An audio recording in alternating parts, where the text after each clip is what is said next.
معزز ناظرین کرام، السلام علیکم ورحمۃ اللہ وبرکاتہ۔ الحمدللہ رب العالمین والصلاة والسلام علی سید الانبیاء والمرسلین، اما بعد فاعوذ باللہ من الشیطان الرجیم، بسم اللہ الرحمن الرحیم۔ الصلاة والسلام علیک یا رسول اللہ، الصلاة والسلام علیک یا حبیب اللہ، الصلاة والسلام علیک یا نبی اللہ وعلی آلک و اصحابک یا نور اللہ، صلی اللہ تعالی علیہ وآلہ وسلم۔ الحمدللہ عز وجل سلسلہ علم میراث و فرائض کے ساتھ پھر ایک بار حاضر ہیں آپ حضرات کی خدمت میں۔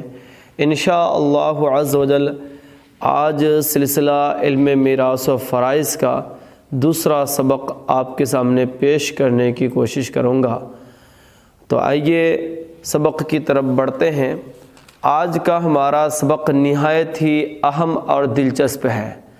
جی ہاں، وہ سبق یہ ہے کہ کون سے ایسے اسباب ہیں جو وارث کو میراث سے روک دیتے ہیں، یعنی وہ آلریڈی وارث ہوتے ہیں مگر پھر بھی کوئی ایسی بات، کوئی ایسی چیز اس کے اندر پائی جاتی ہے جس کی وجہ سے وہ میراث سے محروم ہو جاتے ہیں۔ تو ایسے کتنے اسباب ہیں؟ تو ایسے اسباب 4 ہیں جن کا تفصیلی بیان انشاءاللہ عز و جل آپ کے سامنے پیش کروں گا۔ ان اسباب کو موانع ارث کہا جاتا ہے۔ ان اسباب کو موانع ارث کہا جاتا ہے۔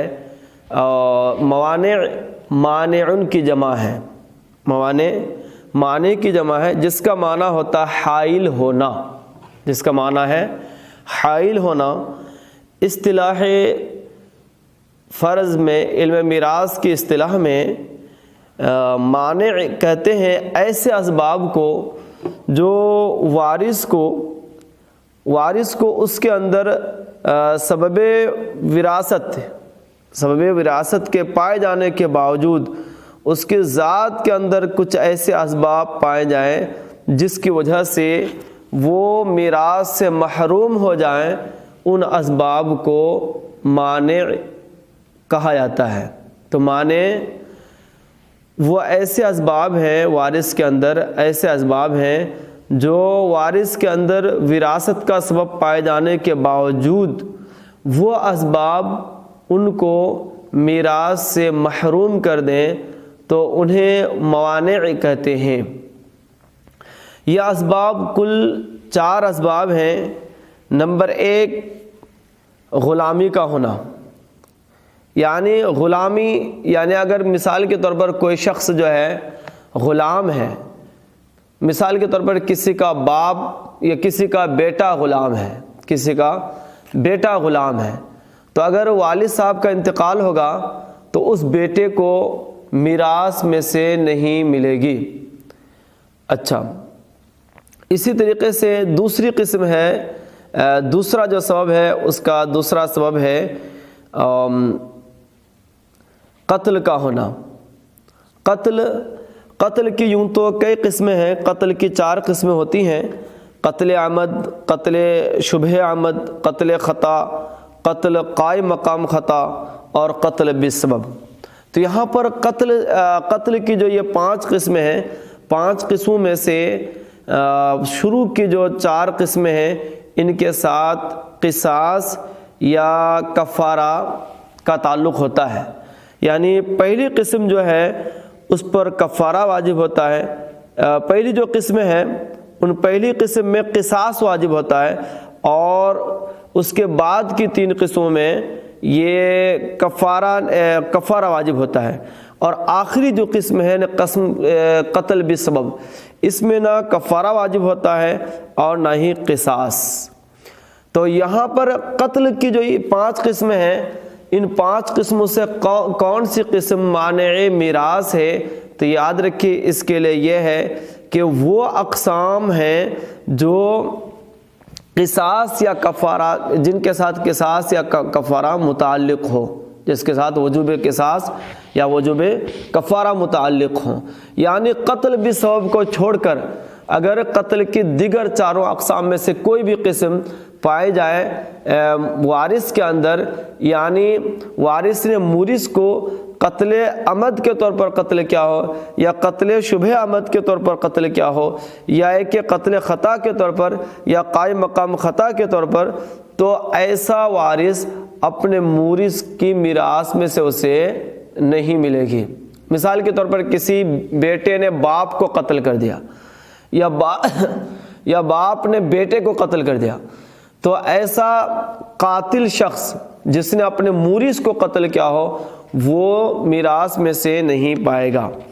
تیسرا سبب ہے اختلاف دینین، یعنی اسلام اور کفر کا اختلاف، یعنی مسلمان اور کافر کے درمیان میراث کا تعلق نہیں ہوتا ہے۔ مثال کے طور پر معاذ اللہ کسی شخص کا بیٹا جو ہے وہ کافر ہو اور وہ شخص جو ہے مسلمان ہو، تو اس مسلمان شخص کا جب انتقال ہوگا تو وہ کافر بیٹا ہونے کے باوجود، بیٹا ہونے کے ناطے تو ہے وہ وارث، لیکن وہ میراث سے محروم رہے گا۔ یا یہ کہ باپ کا بیٹے کا انتقال ہوا اور ہے وہ کافر، تو باپ کو میراث میں سے نہیں ملے گا جبکہ باپ مسلمان ہو۔ چوتھی قسم ہے اختلاف دارین، یعنی دو وارث اور مورث کے ملک کا مختلف ہونا۔ واضح ہے کہ اختلاف دارین جو معتبر ہے یہ کفار کے حق میں معتبر ہے، مسلمان کے حق میں معتبر نہیں ہے۔ اچھا، مثال کے طور پر ایک کافر جو ہے ایک ملک میں ہے اور دوسرا کافر دوسرے ملک میں، یعنی مثال کے طور پر بیٹا امریکہ میں ہے اور باپ جو ہے کسی دوسرے ملک میں، مثال کے طور پر روس میں ہے، تو اب باپ کا یا بیٹے کا انتقال ہوتا ہے تو پھر کوئی کسی کا وارث نہیں ہوگا۔ اچھا، اختلاف دارین کی کئی صورتیں ہوتی ہیں۔ اختلاف دارین حقیقی بھی ہو سکتی ہے اور حکمن بھی ہو سکتی ہے۔ حقیقی کا مطلب حصی، یعنی ہم دیکھ رہے ہیں، ہم جان رہے ہیں، ظاہری طور پر بھی معلوم ہو رہا ہے کہ دونوں الگ الگ ملک میں ہیں۔ مثال کے طور پر ایک کافر حربی ہے، دوسرا ذمی ہے۔ کچھ اس چیز کو سمجھنے سے پہلے جو نا کئی اصطلاحات آپ سمجھ لیں۔ کافر حربی کس کو کہتے ہیں اور ذمی کس کو کہتے ہیں اور مستعمن کس کو کہتے ہیں؟ حربی وہ شخص ہوتا ہے، وہ کافر ہوتا ہے جو دارالحرب میں کا رہنے والا ہو، وہ کافر ہے جو دارالحرب کا مستقل باشندہ ہو، اسے کیا کہتے ہیں؟ حربی کہتے ہیں۔ اور ذمی اس کافر کو کہتے ہیں جو جزیہ دے کر یعنی ٹیکس دے کر دارالاسلام میں مستقل رہائش اختیار کر لیا ہو، اور مستعمن اس کافر کو کہتے ہیں جو دارالاسلام میں ویزا لے کر کے عارضی اقامت حاصل کیے ہوئے ہوں۔ اب اختلاف ملک کی دونوں صورتوں کو سمجھے۔ اختلاف ملک یا تو حقیقتاً ہوگا، مثال کے طور پر حربی اور ذمی، ایک کافر حربی ہے اور دوسرا ذمی ہے، ان کے درمیان حقیقتاً ملک مختلف ہوتا ہے، کیونکہ ایک کافر حربی جو ہے وہ دارالحرب میں ہے اور ذمی جو ہے یہ دارالاسلام میں ہے جو جزیہ دے کر کے رہ رہا ہے۔ تو ظاہر سی بات ہے کہ دارالحرب اور دارالاسلام یہ دو الگ الگ ملک ہیں، اور ان ایک ملک میں ایک رہتا ہے، دوسرے ملک میں دوسرا رہتا ہے، تو ظاہر سی بات ہے کہ اس میں حقیقتاً جو ہے اختلاف ملک پایا گیا۔ اور دوسرا ہوتا ہے اختلاف ملک حکمی، مثال کے طور پر مستعمن اور ذمی۔ تو یہاں پر دیکھ لیجئے، ایک دارالاسلام میں ایک کافر ٹیکس دے کر کے، یعنی کہ ٹیکس دے کر کے رہتا ہے، اور دوسرا شخص جو ہے وہ رہتا ہے ویزا لے کر کے آیا، عارضی طور پر رہتا ہے۔ تو کافر ذمی جو ہوگا وہ جزیہ دے کر دارالاسلام میں رہتا ہے، تو اسی دارالاسلام، مثال کے طور پر ہمارے ملک میں جو دارالاسلام ہو، اس ملک میں جو ہے کوئی دو کافر رہتے ہیں، اور دونوں میں سے ایک جو ہے وہ جزیہ دے کر رہتے ہیں اور دوسرا جزیہ دے کر کے نہیں بلکہ ویزا لگا کر کے آئے ہیں کچھ دنوں کے لیے۔ تو دونوں تو حقیقتاً ہیں ایک ہی ملک میں، دونوں حقیقتاً تو ایک ہی ملک میں ہیں، لیکن حکماً جو ہے یہ دو ملک کے رہنے والے ہیں۔ کیوں؟ اس لیے کہ دونوں کے رہنے کی حیثیت الگ الگ ہے، یعنی ذمی دارالاسلام میں مستقل شریعت حاصل ہے اس کو، اور مستعمل کا کہ قیام دارالاسلام میں عارضی ہے۔ اس اعتبار سے حکماً کیا ہے دونوں کے الگ الگ ملک میں ہے، اگرچہ بظاہر اور حقیقت کے اعتبار سے کیا ہے ایک ہی ملک یعنی دارالاسلام میں ہے۔ اچھا، تو اس چیز کو پڑھتے ترجمہ دیکھتے ہیں۔ المانع فصل فی الموانع، یہ فصل ہے موانع کے بارے میں، یہ فصل ہے موانع کے معنی میں۔ موانع سے مراد موانع ارث کے معنی میں، یعنی وہ اسباب جن کے پائے جانے کی وجہ سے وارث میراث سے محروم ہو جاتا ہے۔ المانع من الارث اربعۃ، میراث سے روکنے والی چیزیں چار ہیں۔ الرق، نمبر ایک رقیت یعنی غلامی، وافرن کانا او ناقصن، یہ غلامی خواہ کامل ہو یا ناقص۔ کامل ہونے کی سے مراد یہ ہے کہ غلام قن جو اصلی غلام ہوتا ہے وہ کیا ہے کامل ہے، اور ناقص ہونے کی صورت میں جیسے مدبر ہے یا ام ولد ہے، یہ سب کے سب کیا ہوتے ہیں ناقص غلام ہوتے ہیں۔ کیوں؟ اس لیے کہ یہ سب جو ہے من وجہ آزاد ہوتے ہیں اور من وجہ غلام ہوتے ہیں۔ نمبر 2، دوسرے نمبر پر ہے والقتل الذی يتعلق به وجوب القصاص او الکفارہ، اور وہ قتل کہ جس کے ساتھ قصاص یا کفارے کا وجوب متعلق ہو، جس کے ساتھ کفارہ یا قتال کا کفارہ یا قصاص کا وجوب متعلق ہو۔ یعنی یہاں پر نفس وجوب مراد ہے، یہ قصاص کا واقع ہو جانا یا کفارہ کا واقع ہو جانا یہ مراد نہیں ہے، مراد ہے کہ نفس قصاص کے وجوب کا تعلق ہو۔ اور ہم نے اس سے پہلے عرض کی ہے کہ یہ جو چیزیں جو واجب ہوتی ہیں یعنی کفارہ واجب ہوتا ہے یا قصاص واجب ہوتا ہے، تو یہ اخیر کی ایک قسم قتل کی یعنی قتل بسبب کے علاوہ میں، یعنی پہلی قسم جو ہوتی ہے قتل کی اس کے ساتھ اس کی وجہ سے قصاص واجب ہوتا ہے، اور اخیر کے اس کے بعد والی جو 3 قسمیں ہیں اس سے کفارہ واجب ہوتا ہے۔ تو یعنی یہ ہوا کہ اگر کوئی وارث اپنے مورث کو قتل کرے یعنی قتل عمد کرے یا قتل شبہ عمد کرے یا قتل خطا یا قتل قائم مقام خطا ہو، تو ایسی صورت میں ایسا وارث مورث کی میراث سے محروم ہو جائے گا۔ اچھا، وہ اختلاف الدینین، نمبر 3 پر ہے دینوں کا اختلاف، 2 دینوں کا اختلاف، یعنی مورث اور وارث میں سے ایک مسلمان ہو دوسرا کافر ہو، تو ان میں کیا ہوتا ہے میراث کا تعلق نہیں ہوتا ہے، میراث جاری نہیں ہوتی، یعنی کافر مسلمان کا وارث نہیں ہوگا اور مسلمان کافر کا وارث نہیں ہوگا۔ وہ اختلاف الدارین، اور 2 ملکوں کا اختلاف، یعنی اور 2 ملکوں کے اختلاف کا جو اختلاف ہے معتبر کفار کے مابین، یعنی وہی صورت ہوگی کہ اگر کوئی کافر ایک ملک میں ہو اور دوسرا کافر دوسرے ملک میں ہو، یعنی جیسے مثال کے طور پر ایک کافر جو ہے امریکہ میں ہے اور دوسرا کافر جو ہے یہ افریقہ میں ہے مثال کے طور پر، تو دونوں ایک دوسرے کے وارث نہیں ہوں گے۔ ہاں اگر مسلمانوں میں سے کوئی ایسا ہو کہ مثال کے طور پر ایک مسلمان جو ہے ہند میں موجود ہے اور دوسرے مسلمان جو ہے افریقہ میں ہے، مثال کے طور پر ایک مسلمان یہاں ہند میں موجود ہے اور اس کا بیٹا افریقہ گیا ہوا ہے اور وہاں ان کا انتقال ہو گیا، تو اگرچہ کیا دونوں کا ملک مختلف ہے لیکن یہ دونوں چونکہ مسلمان ہیں، اس لیے ان کے مابین کیا ہوگا یہ چیز یعنی اختلاف دارین ان کے لیے مانع ارث نہیں ہوگا بلکہ وہ ایک دوسرے کے وارث ہوں گے۔ اختلاف دارین کی 2 قسمیں بتائی، اما حقیقتاً، یا تو حقیقی ہوگا کل حربی و ذمی، جیسا کہ حربی اور ذمی۔ حربی کافر یہ دونوں ان کے مابین اختلاف دارین حقیقی ہے، حسی ہے، کیونکہ حربی دارالحرب میں موجود ہے اور ذمی دارالاسلام میں جزیہ دے کر کے رہ رہا ہے، تو ظاہر ہے کہ دونوں ملک الگ الگ ہے، تو اختلاف دارین حقیقی ہوا۔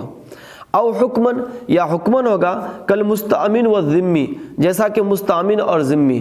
مستأمن یہ عقد امان لے کر یعنی ویزا لگا کر کے کچھ دنوں کے لیے دارالاسلام میں آیا ہوا ہے، اور ذمی جو ہے یہ جزیہ دے کر کے مستقل رہائش اختیار کر لی انہوں نے، تو حقیقتاً اگرچہ بظاہر دونوں ایک ہی ملک میں ہے، دارالاسلام میں موجود ہے، مگر حقیقت کے اعتبار سے حکم کے اعتبار سے دونوں کیا ہیں؟ الگ الگ ملک میں ہیں۔ کیوں؟ اس لیے کہ مستامن کی رہائش کی یعنی یہاں پر رہنے کی صورت الگ ہے، اور ان کی صورت یعنی ذمی کی صورت کیا ہے؟ الگ ہے، کہ یہاں پر مستامن کا قیام مستقل نہیں ہے بلکہ غیر مستقل ہے، یا ویزا لگا کر تھوڑے دن کے لیے آئے ہوئے ہیں، اور وہ ذمی جو ہے اس کی رہائش یہاں پر مختلف ہے۔ او الحربیین من دارین مختلفین، یا دو حربی ہوں دو مختلف ملک کے۔ یہ مثال حقیقتاً اختلاف دار کی بھی بن سکتی ہے اور حکماً اختلاف دار کی بھی بن سکتی ہے۔ حقیقتاً اختلاف دار کی صورت اس طرح ہوگی کہ دو حربی دو الگ الگ دارالحرب میں رہتے ہوں، دو حربی دو الگ الگ دارالحرب میں رہتے ہوں۔ مثال کے طور پر ایک حربی روس میں رہتے ہوں اور دوسرے حربی امریکہ میں رہتے ہوں، تو دو حربی دو الگ الگ ملک میں ہیں، یہاں پر اختلاف جو ہے اختلاف ملک حقیقتاً ہے۔